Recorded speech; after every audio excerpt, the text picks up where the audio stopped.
ভাবুন তো, গভীর রাত, চারপাশ নিস্তব্ধ।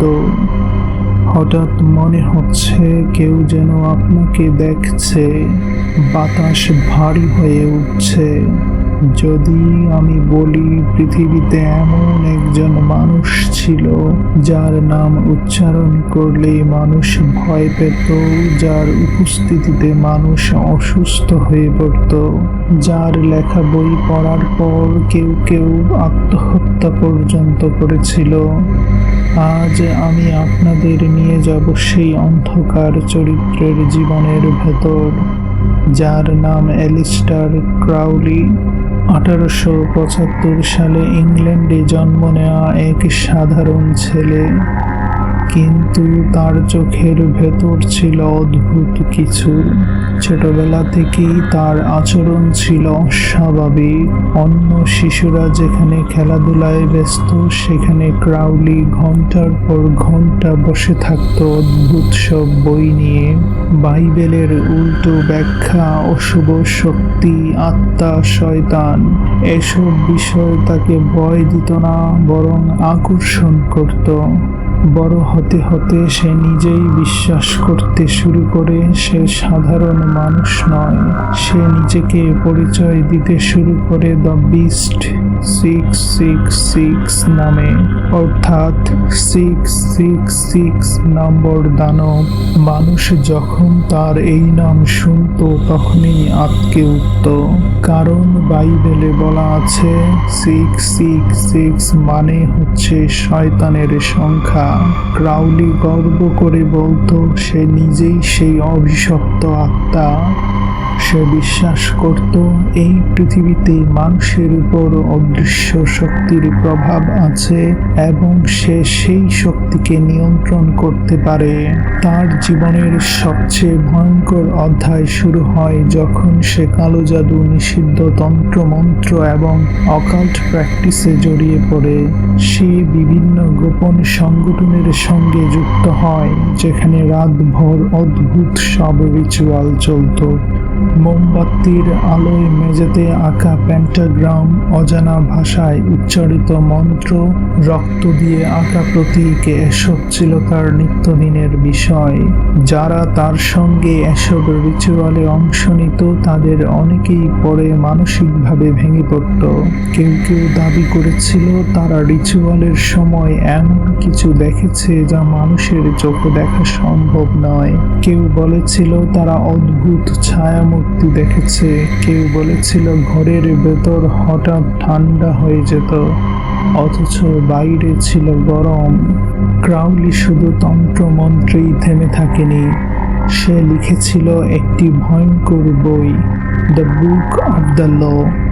সে দাবি করেছিল এই বই সে নিজে লেখেনি, কোনো এক অদৃশ্য সত্তা তার মাধ্যমে এই বই লিখিয়েছে। ভাবুন একবার, একজন মানুষ দাবি করছে সে কোনো অতিপ্রাকৃত সত্তার সঙ্গে যোগাযোগ করতে পারে এবং সেই সত্তা তাকে নির্দেশ দেয় কি লিখতে হবে। এই বই প্রকাশের পর থেকেই মানুষ ক্রাউলিকে ভয় পেতে শুরু করে। ইউরোপের পত্রিকাগুলো তাকে আখ্যা দেয় the weakest man in the world, পৃথিবীর সবচেয়ে দুষ্ট মানুষ। মানুষ বিশ্বাস করতে শুরু করে সে যেখানে যায় সেখানে অশান্তি, রোগ, মৃত্যু লেগে থাকে। তার ব্যক্তিগত জীবনে যারা কাছাকাছি এসেছিল তাদের অনেকের জীবনেই ধ্বংস হয়ে গিয়েছিল। প্রেমিকারা পাগল হয়ে গেছে, শিষ্যরা আত্মহত্যা করেছে, বন্ধুরা রহস্যজনকভাবে মারা গেছে। কাকতালীয় নাকি সত্যি তার চারপাশে কোনো অশুভ শক্তি কাজ করত? একবার ইতালির একটি নির্জন জায়গায় সে একটি কমিউন তৈরি করেছিল যেখানে তার অনুসারীরা থাকত। বাইরে থেকে দেখতে শান্ত জায়গা, কিন্তু ভেতরে চলত ভয়ঙ্কর সব কর্মকাণ্ড। দিনের বেলা সব স্বাভাবিক, আর রাত নামলেই শুরু হতো অদ্ভুত রিচুয়াল। স্থানীয়রা বলতো রাতে ওই বাড়ির ভেতর থেকে চিৎকার শোনা যেত, অদ্ভুত আলো দেখা যেত, আর মাঝে মধ্যে কেউ কেউ নিখোঁজ হয়ে যেত। তার মৃত্যুর পরেও রহস্য শেষ হয়নি। 1947 সালে ক্রাউলি মারা যায়, কিন্তু এরপর ঘটতে থাকে অদ্ভুত ঘটনা। যাদের কাছে তার বই ছিল তারা দাবি করে ঘরের ভেতর অদ্ভুত শব্দ শোনা যায়। কেউ কেউ বলে গভীর রাতে মনে হয় কেউ তাদের পাশে দাঁড়িয়ে আছে। এমনকি আজও অনেক মানুষ বিশ্বাস করে ক্রাউলির আত্মা এখনো এই পৃথিবীতে ঘুরে বেড়ায়। সবচেয়ে ভয়ঙ্কর ব্যাপার হচ্ছে আজও অনেক গোপন সংগঠন ক্রাউলিকে তাদের গুরু হিসেবে মানে। তার লেখা বই, তার তত্ত্ব, তার দর্শন এখনো ব্যবহার করা হয় গোপন আচার অনুষ্ঠানে। ভাবুন তো, এমন একজন মানুষ যে মারা গেছে প্রায় ৮০ বছর আগে, তবুও যার প্রভাব এখনো মানুষকে ভয় পাইয়ে দেয়।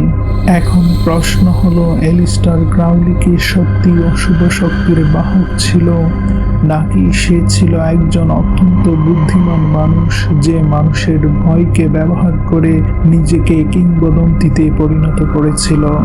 নাকি সত্যি সত্যি সে এমন কিছু দেখেছিল, এমন কিছু জেনেছিল যা সাধারণ মানুষের জানা উচিত নয়? এই প্রশ্নের উত্তর আজও কেউ নিশ্চিতভাবে দিতে পারে না, কারণ তার জীবন যত বেশি জানা যায় তত বেশি রহস্য ঘনীভূত হয়, যেন সে ইচ্ছে করেই নিজের চারপাশে এমন এক অন্ধকার পর্দা তৈরি করে গেছে যার ভেতর ঢুকলে মানুষ আর স্বাভাবিক থাকতে পারে না। হয়তো এই মুহূর্তেও কেউ না কেউ অন্ধকার ঘরে বসে তার বই পড়ে চলেছে, মোমবাতির আলোয় ধীরে ধীরে উচ্চারণ করছে নিষিদ্ধ কিছু শব্দ।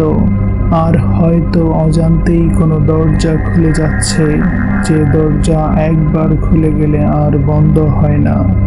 বন্ধুরা, আমার আলোচনাটি ভালো লেগে থাকলে অবশ্যই আমার চ্যানেলটি সাবস্ক্রাইব করে যাবেন। ধন্যবাদ বন্ধুরা।